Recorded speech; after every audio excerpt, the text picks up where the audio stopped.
नमस्कार दर्शक बंधु जदि आप आज सुना कि रूपा किणवा चाहते तेज जाणी रखु कि आज घर बजार में 24 कैरेट और 22 कैरेट सुनार मूल्य कौन रही है। तेज आज भारतीय बजार में 24 कैरेट सुनार मूल्य 1,08,490 टंका रही है बेले 22 कैरेट सुना दर 69,450 टंका रही है। राजधानी भुवनेश्वर में 24 कैरेट सुनार मूल्य 10 ग्राम पिछा 1,08,480 टंका रही है बेले 22 कैरेट सुनार मूल्य 69,450 टंका रही है। अन्यपटे मुंबई में 24 कैरेट सुनार मूल्य 1,08,490 टंका और 22 कैरेट सुनार मूल्य 98,650 टंका रही है। नवा दिल्ली में 24 कैरेट सुनार मूल्य 1,08,620 टंका रही है बेले 22 कैरेट सुनार मूल्य 69,600 टंका रही है।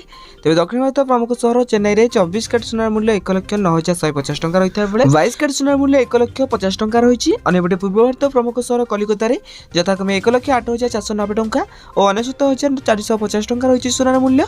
अन्यपटे रूपा मूल्य किलो पिछा 1,28,000 टंका होती।